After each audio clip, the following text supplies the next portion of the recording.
Ahora ya toca el turno al libro de Levítico, pues que hemos abordado el Génesis, el Éxodo. Es importante retomar los contenidos o tenerlos presentes para tener una mejor comprensión, un mejor aprovechamiento de lo que ahora se indica en este texto del Pentateuco. Bueno, empezaríamos por el capítulo 1, de los versículos 1 a 17. El Señor llamó a Moisés y le habló desde la tienda de la reunión diciéndole: habla a los hijos de Israel y diles: cuando uno de vosotros presente al Señor una ofrenda, la haréis de ganado mayor o menor. Luego desollará la víctima y la partirá en trozos. Después el sacerdote lo quemará todo sobre el altar. Es un holocausto, una ofrenda consumida, de suave aroma en honor del Señor. Si su ofrenda para el holocausto es de ganado menor, cordero o cabra, para el holocausto ofrecerá un macho sin defecto. Lo inmolará en el lado septentrional del altar, delante del Señor. Y los sacerdotes, los hijos de Aarón, tomarán la sangre y la derramará alrededor del altar. Si su ofrenda al Señor fuera un holocausto de aves, ofrecerá 2 tórtolas o pichones. Para empezar, desollamos la víctima, tal y como se ha mencionado en este texto de Levítico, cuando apartamos de los ojos de nuestra mente la virtud superficial.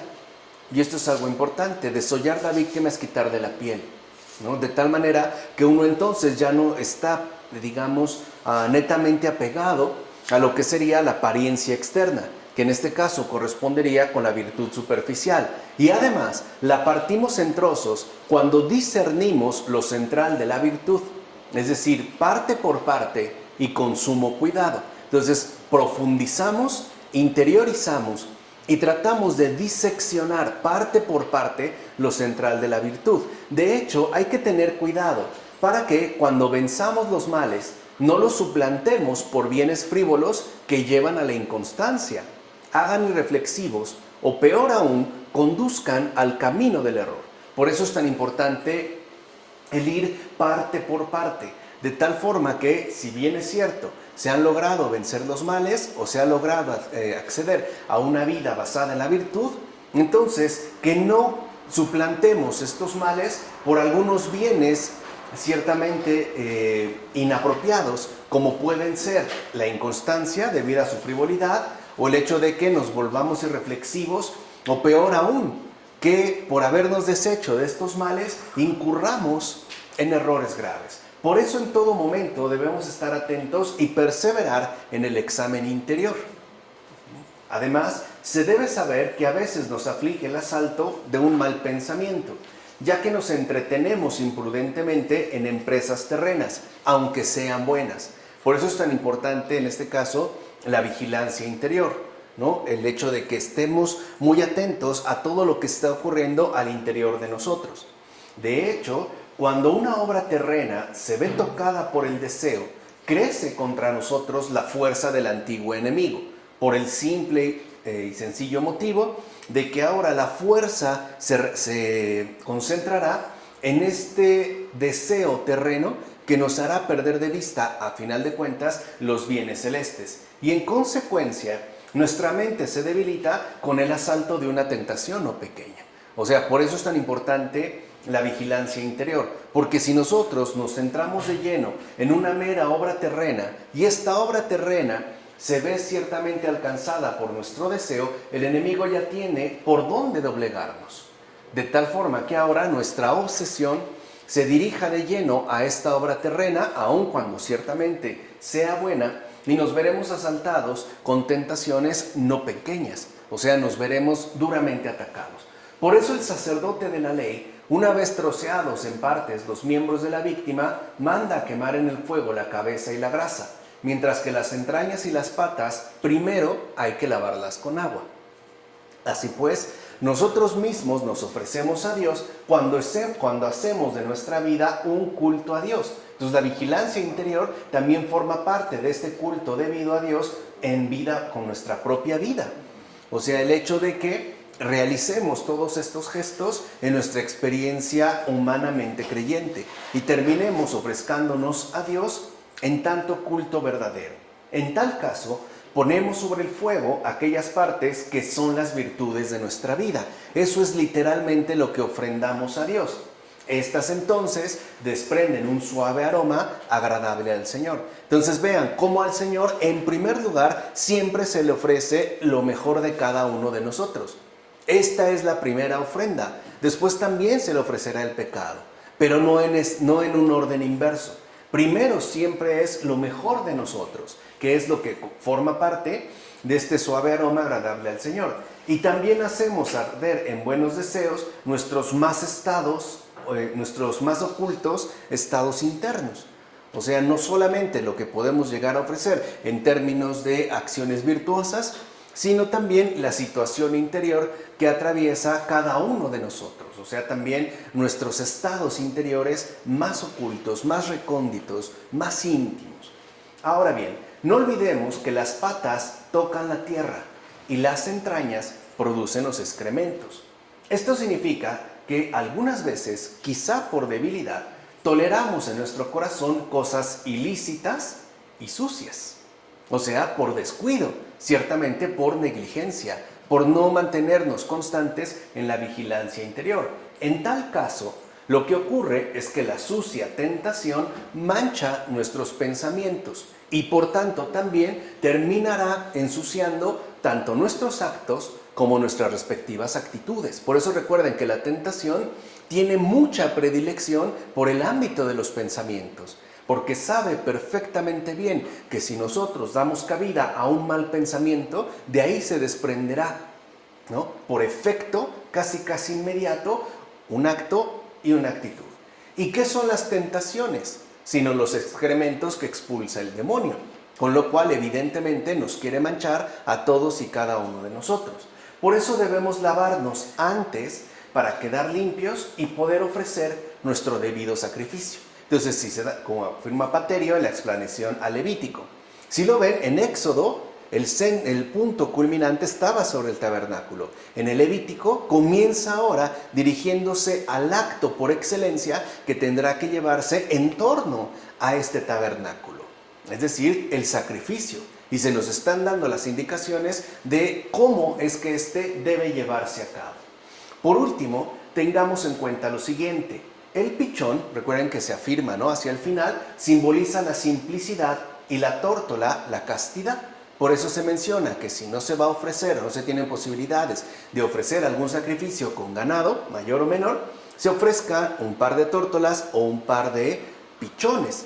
O sea, que también se nos indica en relación a este sacrificio que nuestra ofrenda debe ser simple, es decir, casta, es decir, libre de toda falsedad o artificio. Por eso se mencionan el par de pichones y el par de tórtolas. Y no será la primera vez, ni tampoco cuando se hable en torno a la realidad de la víctima. Por eso les decía que es muy importante ir reteniendo, ir relacionando y vinculando los contenidos que aquí se nos van exponiendo por medio de los padres de la iglesia. Por ejemplo, en este caso, Beda, en las homilías sobre los evangelios. Entonces, no olvidemos que ciertamente nuestra ofrenda debe de ser simple, debe de ser sincera, debe de ser sencilla, libre de toda falsedad e incluso libre aún todavía más de cualquier tipo de artificio. Nada pues de falsedades en torno a nuestras ofrendas al Señor. Capítulo 2, versículos 1 a 16. Toda oblación que ofrezcáis al Señor la haréis sin levadura, pues entre vosotros nunca haréis arder como ofrenda consumida en honor del Señor nada fermentado ni miel. Podréis ofrecerlo como ofrenda de primicias para el Señor, pero no lo pondréis sobre el altar como oblación de suave aroma. Sazonarás con sal todas tus ofrendas de oblación. Nunca omitirás de tu ofrenda la sal de la alianza con tu Dios. Sobre todas tus ofrendas ofrecerás sal. Si ofreces una oblación de primicias al Señor, ofrecerás como ofrendas de tus primicias espigas tostadas al fuego y grano tierno desmenuzado.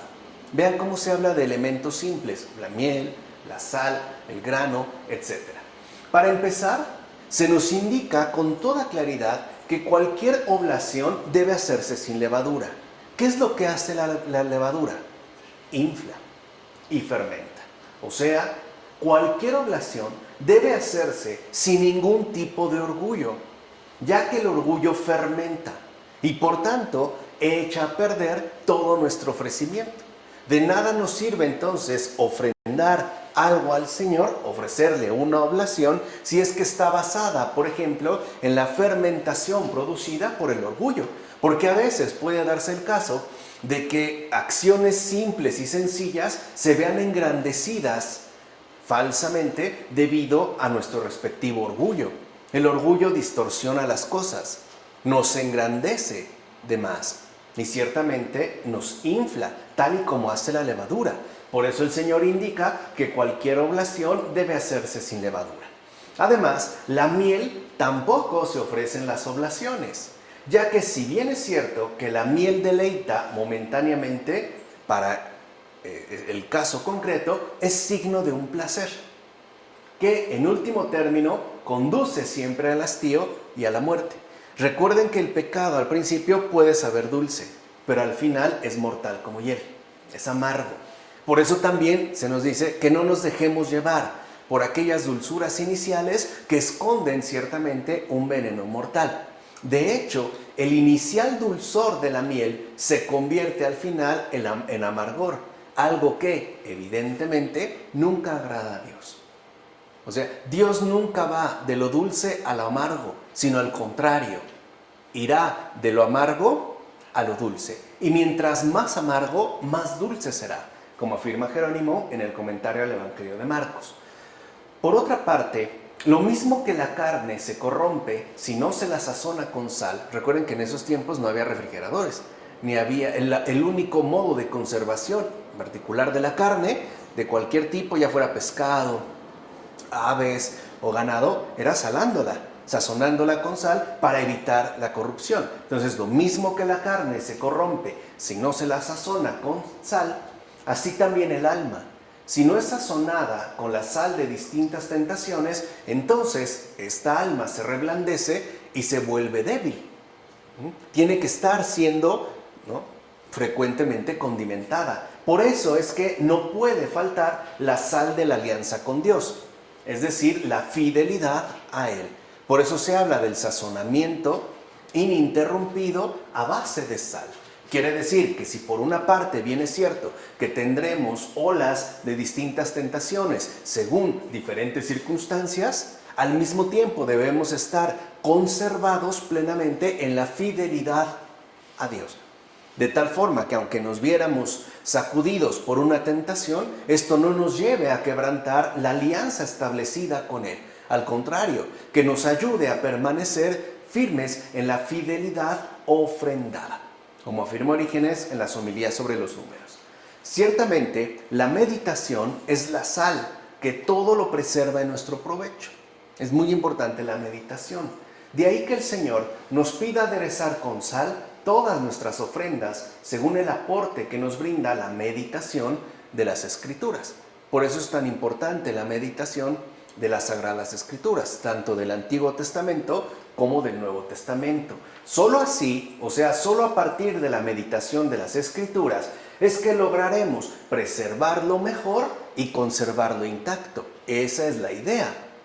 Que al aderezar con sal, es decir, al hacer intervenir de manera activa la meditación en nuestras vidas, a partir de la meditación de las Escrituras, logremos ciertamente preservarlo mejor y conservarlo intacto, de tal forma que sea un alimento disponible que podamos consumir en cualquier momento. No dejar pues que se eche a perder, sobre todo por descuido, como afirma Metodio en el banquete. En todo caso, si el alma busca refugio en Dios, cree en Él y pide la sal de la vida, que es el espíritu bondadoso y amigo del ser humano, llega entonces esta sal celestial destructora de los malvados gusanos. Y sabemos que la sal efectivamente mata a los gusanos, especialmente en el caso de los alimentos. Es decir, esa sal que hace desaparecer el funesto olor de los malos pensamientos, que limpia el alma con la eficacia de su poder y mata y aniquila las malas pasiones que hay en ella. O sea, también debemos pedir el ser preservados a partir de este espíritu bondadoso que es sal celestial, un remedio benéfico para el alma entera, que como hemos mencionado, destruye los malvados gusanos y por ende nos libra de todas esta serie de calamidades, ¿no? Como el funesto olor de los malos pensamientos y sobre todo el hedor que desprenden las malas pasiones arraigadas en el alma. De hecho, esta sal celestial es la única que aparta de nosotros las sombras de los malos propósitos, que pueden darse también a manera de tentaciones. En consecuencia, sana e intacta por la labor de dicha sal, el alma se torna entonces servidora del Señor del cielo, como afirma Macario, el pseudo Macario, en un sermón. Entonces, es importante que veamos por qué también se da la insistencia en el sazonamiento con la sal. Es la preservación. ¿Y para qué queremos estar preservados de todo tipo de mal? ¿Para llevar una vida tranquila y relajada? No. Lo que queremos es esta preservación para que nuestra alma sea entonces verdadera servidora del Señor del cielo, de tal forma que no nos veamos perjudicados o afectados por malas cosas que generen ante todo putrefacción. Por último, no debemos olvidar que las verdaderas primicias que aquí se han mencionado son los recién bautizados. En efecto, 4 son las condiciones en virtud de las cuales los sacrificios son bien aceptados. A saber, o sea, habría, de acuerdo con este padre de la iglesia, 4 condiciones fundamentales para que los sacrificios sean entonces bien aceptados. Primero, que las ofrendas sean las primicias de los nuevos frutos. Segundo, que sean tostadas al fuego. Tercero, que sean asimismo desmenuzadas. Y cuarto, que fueran intactas. En pocas palabras, se trata de las primicias de los primogénitos, o sea, de aquellos que han sido renovados en el sacramento del bautismo, como afirma Ambrosio en Sobre Caín y Abel. Entonces, la renovación bautismal, en efecto, trae consigo el ofrecimiento de un fruto totalmente nuevo, que ahora ha sido tostado en el fuego del Espíritu Santo, es el fuego mismo de la caridad, que han sido desmenuzadas y por tanto, ¿no? Se ha extirpado de ellas todo rastro de pecado y quedan de una sola pieza. De tal manera que en esta novedad, en tanto condición de nuevos frutos, asimismo se presentan como ofrendas intactas. Y ese también es el cometido de nuestro respectivo ofrecimiento ordinario. Debemos pues ofrecernos al Señor en términos de seres recién bautizados, no como alguien que ha descuidado la gracia recibida, incluso ha atentado contra tantos dones ofrecidos. Capítulo 3, versículos 1 a 17. Si su ofrenda es un sacrificio de comunión y lo ofrecido es ganado mayor, sea macho o hembra, ofreceréis ante el Señor una res sin defecto. Ofrecerá como ofrenda consumida en honor del Señor una parte del sacrificio de comunión. La grasa, la cola entera cortada desde la rabadilla, la grasa que cubre las entrañas y toda la grasa que hay sobre ellas.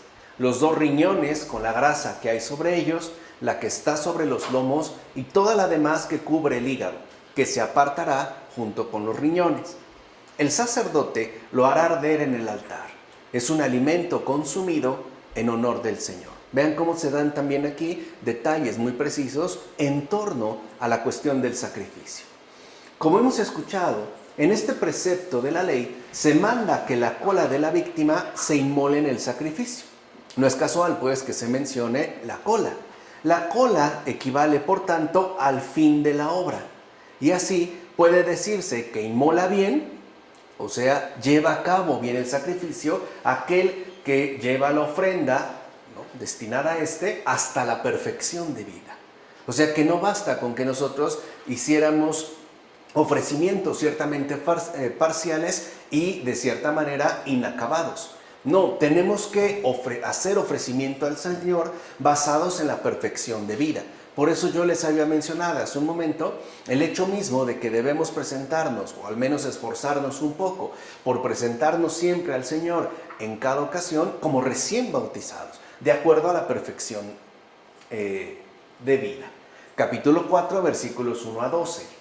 Si quien peca es un sacerdote ungido, vean cómo ahora va también, ya no solo al sacrificio, sino al hecho mismo del pecado. Porque aquí no se pierde algo de vista.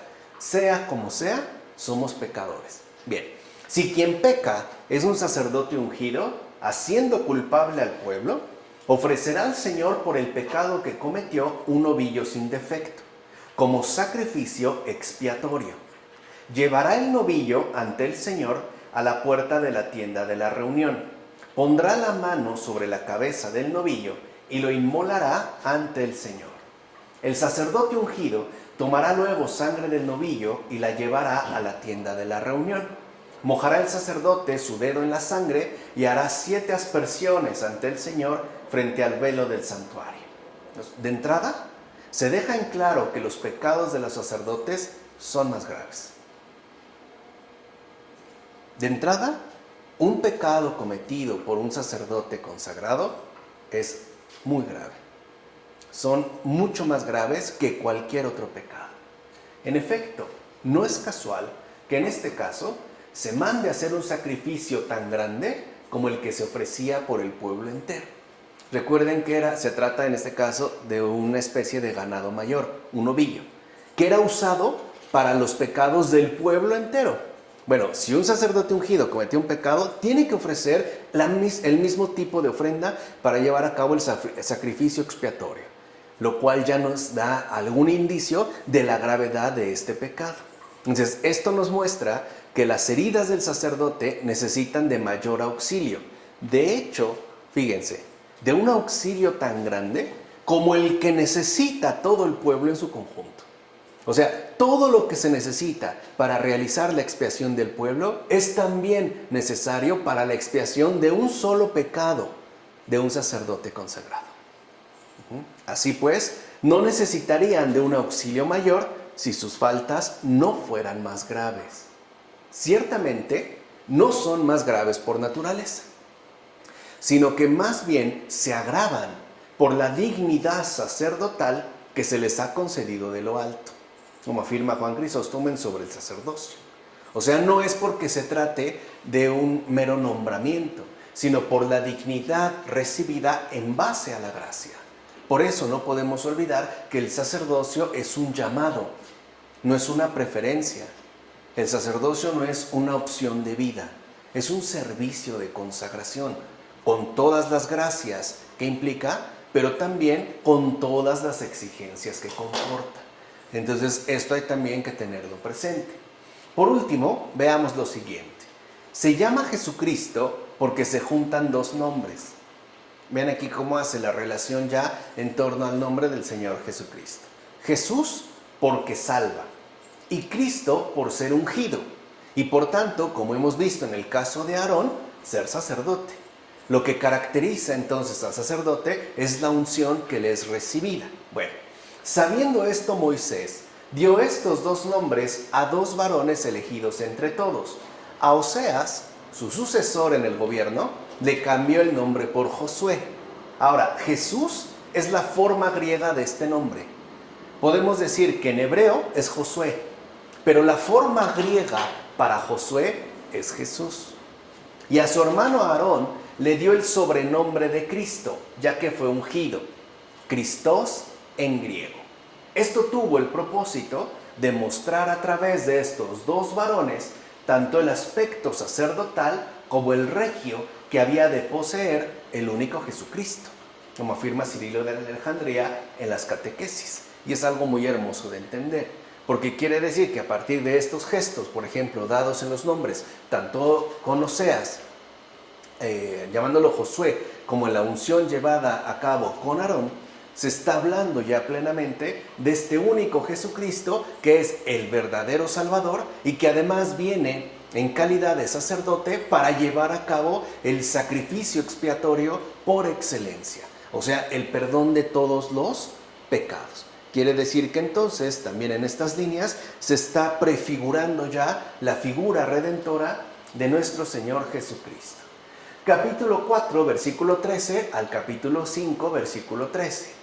Y si es un príncipe, fíjense, comienza por los sacerdotes y ahora pasa a los gobernantes, a lo que hoy nosotros llamaríamos en general los políticos. Bueno, y si es un príncipe, el que peca por inadvertencia, haciendo algo prohibido contra los mandatos del Señor, y se ha hecho culpable de ello, cuando llegue a saber que incurrió en pecado, vean cómo no es algo inmediato, pero cuando llegue a saber, porque lo sabrá, que incurrió en pecado, llevará como ofrenda propia un macho cabrío sin defecto. Si es alguien del pueblo, de la tierra, el que peca por inadvertencia, haciendo algo prohibido contra los mandatos del Señor, ya pasa a la gente común, y se ha hecho culpable de ello, cuando llegue a saber que incurrió en pecado, llevará como ofrenda propia, por el pecado que cometió, una cabra sin defecto. Si alguien peca porque se le toma juramento para que testifique de algo que ha visto o que sabe y no lo declara, incurre en delito. Si no está a su alcance llevar una res menor, como sacrificio por su pecado, como es el caso anterior, llevará al Señor un par de tórtolas o 2 pichones, uno como sacrificio por el pecado y otro como holocausto. De entrada, lo que se deja en claro es que es una obligación decir siempre la verdad, ya que mentir es un pecado grave, que involucra un gesto no menor de expiación. Es una obligación decir siempre la verdad, ya que mentir, repito, no es solamente una falta, es un pecado y además grave.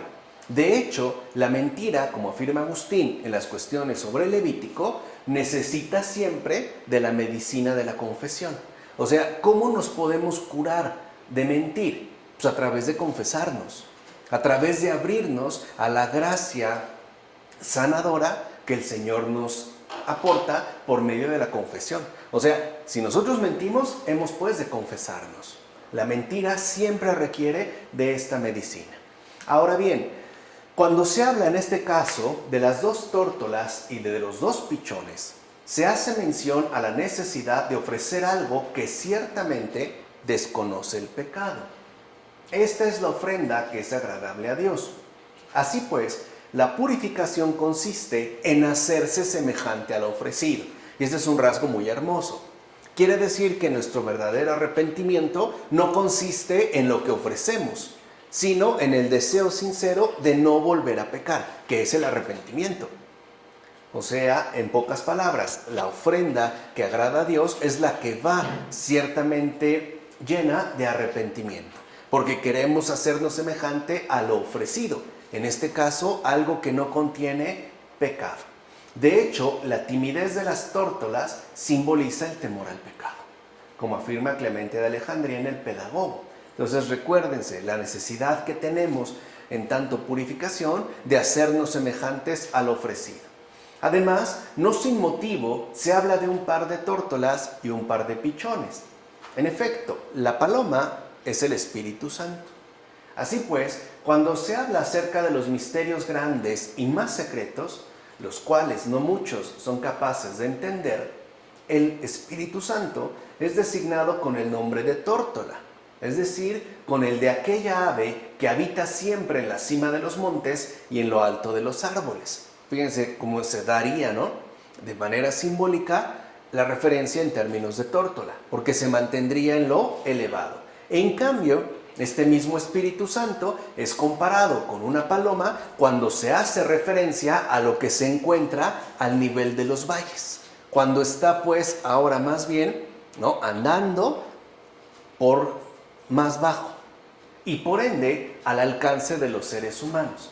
En síntesis, es el Espíritu el que asciende y desciende por igual, como afirma Orígenes en las homilías sobre el Cantar de los Cantares. Por eso vemos cómo en el bautismo del Señor se manifestó el Espíritu Santo en forma de paloma, a tal grado que se puso al alcance de los seres humanos. Entonces el Espíritu Santo es el que asciende, y por eso se le daría la referencia de tórtola, pero también el que desciende, siendo uno y el mismo. Y en este caso tendría la figura de el pichón. Capítulo 5, versículo 14, al capítulo 6, versículo 7. Y habló el Señor a Moisés diciendo: si alguien ofende y peca por inadvertencia, en perjuicio de las cosas santas del Señor, ofrecerá como sacrificio por el delito un macho cabrío del rebaño, sin defecto, según la tasación en siclos de plata, en ciclos del santuario para sacrificio por el delito. El holocausto permanecerá ardiendo sobre el altar. Apartará la ceniza producida por el fuego del holocausto y la pondrá al lado del altar. El fuego del altar permanecerá encendido, no se apagará. Seguimos viendo esta serie de detalles en torno a el sacrificio. Apartar la ceniza significa que no todo debe ser eliminado, sino más bien aquello que debe ser consumido y entregado. De hecho, con ello se nos enseña a vivir de manera piadosa y honesta para alcanzar finalmente la santificación y por tanto también el descanso espiritual. Por eso se habla también de la manera de proceder en relación a las cenizas, como habla Agustín en contra de las dos cartas de los pelagianos. Por último, que el fuego del altar deba permanecer encendido simboliza el firme propósito de enmienda, ya que el deseo de corrección no debe ser simplemente algo pasajero. Recuerden cómo anteriormente acabamos de mencionar la cuestión del arrepentimiento y cómo debe de ser parte constitutiva de nuestra respectiva ofrenda. O sea, no podemos arrepentirnos porque nos sentimos mal, sino por un verdadero deseo de corrección, por una opción definitiva y permanente por el bien.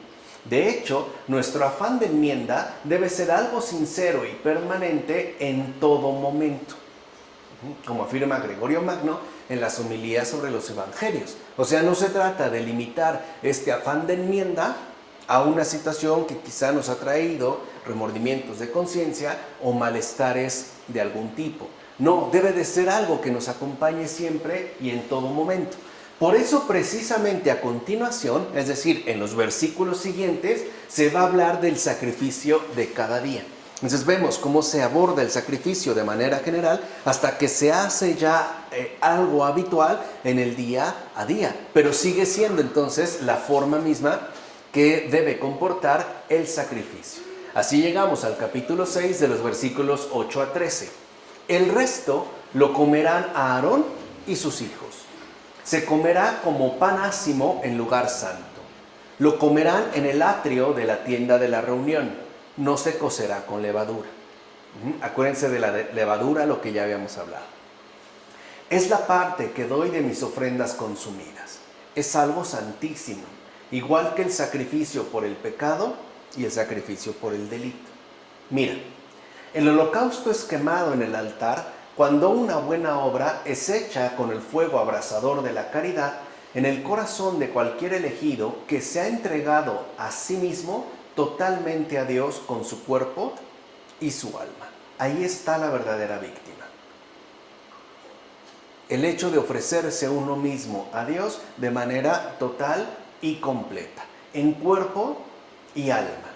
Este sacrificio se lleva a cabo de la noche a la mañana, es decir, cuando alguien se esfuerza en todo momento en las buenas obras a lo largo de toda su vida. Entonces no solo se trata de algo meramente ritual, como podríamos llegar a suponer si nos atenemos al sentido literal de la escritura, sino que tiene que ver con algo más bien vivencial, en tanto consagración a las buenas obras a lo largo de toda su vida. Si no podemos cumplir debidamente dicha consagración, tenemos la posibilidad de la enmienda a través de los sacrificios requeridos, a través de las ofrendas que nos han sido mencionadas. Y esto deberá continuar hasta que llegue el amanecer de la vida futura, o sea, hasta el último instante de nuestras vidas. En tal caso, será fuego, un mismo fuego de altar, porque debemos arder con la única caridad que el Señor dio a su iglesia por el Espíritu Santo. Debemos estar entonces encendidos en ese ardor que corresponde al Espíritu Santo, como afirma Beda en Sobre el Tabernáculo. Así pues vemos como el sacrificio no se limita a algo estrictamente ritual, sino que, repito, tiene que ver más bien con nuestra situación vivencial del día a día, asistidos evidentemente por el Espíritu Santo. Además, al hablar de fuego perpetuo, se hace referencia a la llama del amor a Dios. Recuerden que se habló de un fuego que no se extinguirá. Entonces se hace referencia a la llama del amor a Dios. Todos debemos poner leña sobre ese fuego para que se avive y no se extinga. Sabemos, como en una chimenea o en una fogata, que si no se le agregan leños o maderos, esta se va extinguiendo, hasta que al final llegan unas brasas, quedan pocas y finalmente se apaga. Bueno, este fuego hay que estar siendo reavivado continuamente para que no se extinga por medio de añadir leña. Por eso todo el que tiene fe en Cristo ha sido hecho miembro del sumo sacerdocio. O sea, nosotros también tenemos que realizar este gesto sacerdotal, ya que hemos de alimentar el fuego del altar que se encuentra en nuestro corazón, el cual también tiene que ser reavivado para que no se extinga. Ahora bien, para avivar el fuego, es decir, para reanimar pues el ejercicio de la caridad, sirven de mucho los ejemplos de los que nos precedieron, los cuales están testimoniados en la Sagrada Escritura. Por eso también la meditación en las Sagradas Escrituras. De hecho, ya que nuestra misma condición humana envejece cada día, debe ser alimentada para que se reavive en nosotros el fuego de la caridad. El Señor también está siendo muy realista. Nos es muy difícil mantener la misma intensidad en nuestra experiencia creyente. A veces como que va decayendo. Bueno, si esto ocurre, si se da el caso pues que sentimos que este fuego se va extinguiendo debido a nuestra propia naturaleza, ¿no?, que lleva hacia la caducidad, al envejecimiento, al cansancio, al agotamiento, pues necesitamos reavivarla por medio, por ejemplo, de estos ejemplos. Así pues, que todo fiel piense qué hay en él que está a punto de desfallecer. Por ejemplo, a lo mejor algunos pueden llegar a experimentar que está a punto de desfallecer en ellos la esperanza, o la fe, o la humildad, o la paciencia. Y por tanto, una vez que mediante esta vigilancia interior se ha logrado detectar quizá lo que está a punto de desfallecer, también, ¿no?, determinar qué trabajos se deben emprender para que el amor lo inflame de nuevo. ¿Qué tipo de elementos necesitamos para poder reavivar este fuego y que no se apague? Y es que el fuego de nuestro corazón rápidamente se extingue si no se le añaden con solicitud los ejemplos de los padres y no se repara con los testigos del Señor, como afirma Paterio en la explanación a Levítico. O sea, necesitamos también ejemplos que nos ayuden a reavivar en nosotros esta llama ardiente del ejercicio de la caridad. Por eso es también muy recomendable en términos espirituales leer vidas y obras de santos, que no necesariamente no sean dulzonas, que sean verídicas, ¿no? Bueno, como afirma Paterio entonces en la explanación a Levítico. Capítulo 6, versículo 14 al capítulo 7, versículo 10. Habló el Señor a Moisés diciendo: dile a Aarón y a sus hijos, este será el ritual del sacrificio por el pecado. Se ha de inmolar ante el Señor en el lugar en que se inmola el holocausto. Es cosa santísima. Se inmolará la víctima en el mismo lugar en que se inmoló el holocausto y su sangre será derramada alrededor del altar. Se ofrecerá toda la grasa, la cola, la grasa que cubre las entrañas, los 2 riñones con la grasa que hay sobre ellos, la que está sobre los lomos y toda la demás que cubre el hígado, que se apartará junto con los riñones. ¿Por qué se pone énfasis en la cola y en la grasa? Porque con ello se indica lo siguiente: ofrece rectamente el sacrificio quien lleva a cumplimiento hasta el extremo el sacrificio de la vida, de la buena obra. O sea, dijimos, no obras mal hechas, no obras incompletas, sino sacrificios perfectos, es decir, humildes, sencillos y enardecidos. Debemos pues cumplir con la perseverancia hasta el final. No podemos nosotros dejarnos llevar por un cierto ímpetu meramente pasajero. Nada de que hoy mucha devoción y mañana no. Debemos de mantenernos firmes en este propósito de perseverancia y por ende también de rectitud, de tal forma que nuestro sacrificio se vea ciertamente acompañado siempre por la perseverancia. Que de hecho la perseverancia es la marca distintiva de toda buena obra. Esa es la perseverancia. Santa Teresa de Calcuta lo decía en tiempos muy recientes, en una oración dirigida a Jesús cuando le dijo: Señor, Tal vez no he hecho lo que debía, pero he hecho todo lo que pude. Tú lo sabes. No está hablando de una culminación. Se está refiriendo más bien a esta marca plena de la buena obra, que es la perseverancia. Capítulo 17, en los versículos 11 a 38. Y ya con esto terminamos el día de hoy en el libro del Levítico. La carne tocada por cualquier cosa impura no se comerá, se quemará en el fuego. Cualquier persona no contaminada podrá comer carne. Cualquiera que en estado de impureza coma carne de los sacrificios de comunión ofrecidos al Señor, será extirpado del pueblo. La pierna derecha la daréis como porción. Esta es la porción de la ofrenda consumida en honor del Señor, asignada a Aarón y a sus hijos, desde el día en que se le consagró para ejercer el sacerdocio. Vean, para empezar, otro nuevo énfasis puesto en el sacerdocio y en la relevancia que tiene el sacerdocio. ¿Qué significa que el sacerdote, por mandato de la ley, no solo reciba la pierna derecha? Esa es su porción. Es la palabra que aquí se utilizó. Aparte, es la porción de la ofrenda consumida en honor del Señor. ¿Qué significa, pues, que el sacerdote, por mandato de la ley, no solo reciba la pierna derecha, sino que además la reciba como porción? Pues significa que su actuación debe ser ante todo provechosa. Esto se simboliza por medio de hacer referencia a la pierna derecha de la víctima inmolada. Es decir, no se trata únicamente que entre los malvados se comporte bien. Recuerden que estamos hablando en un primer momento del sacerdote, pero al mismo tiempo de cualquier cristiano. No se trata simplemente de que entre los malvados se comporte bien, sino que así como lo supera en obrar bien por el honor de su estado, así también debe superarlos por la virtud de sus costumbres.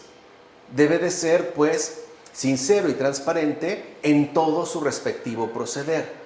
No puede ser bueno ocasionalmente, o sobre todo para resaltar bajo ciertas circunstancias. No, tiene ciertamente que superar a los demás en virtud de sus costumbres. En pocas palabras, debe ser ejemplo de vida para los demás. Todo su actuar, entonces, para ser ejemplo de vida para los demás, debe estar dirigido hacia el Señor. Solo así se puede ser ejemplo para los demás. Y todavía, al referirnos al sacerdote, que no está por ello excluido también dentro del propio cristiano. De hecho, como pierna derecha, debe invitar a todos los que le vean a ponerse en marcha hacia los bienes supremos. Eso significa estar dirigido hacia el Señor. Que todos aquellos que ciertamente entren en contacto con el sacerdote y en general con el cristiano, sientan esta necesidad a la manera de una invitación de ponerse en marcha hacia los bienes supremos que Él proclama y de los cuales Él ciertamente es un testigo. En pocas palabras, un sacerdote nos debe de orientar a todos y a cada uno de nosotros al cielo. No puede dirigirnos hacia esta tierra, no puede dejarnos instalados aquí. Tiene que dirigir o llevar toda nuestra atención hacia allá, pero no solo de una manera esporádica, digamos sermonal, durante el sermón, sino en base a un eje de vida ciertamente basado en la pureza de sus costumbres y en ese deseo inmenso por amar al Señor y al prójimo siempre más y más. Debe ser pues invitación para que todos nos pongamos en marcha hacia el cielo. Y si bien es cierto que esta es una exigencia clave y medular para el sacerdote, asimismo lo es para el cristiano.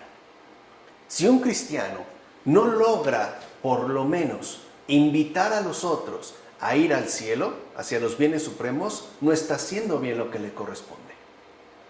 Porque recuerden que, en efecto, el cristiano vive en este mundo, pero no es de este mundo. Tiene que despertar nuestra sed, nuestra hambre por ese más allá que de hecho nos está esperando a todos y cada uno de nosotros. ¿De acuerdo? Vamos a dejarle hasta aquí. En nombre del Padre, del Hijo, del Espíritu Santo. Amén.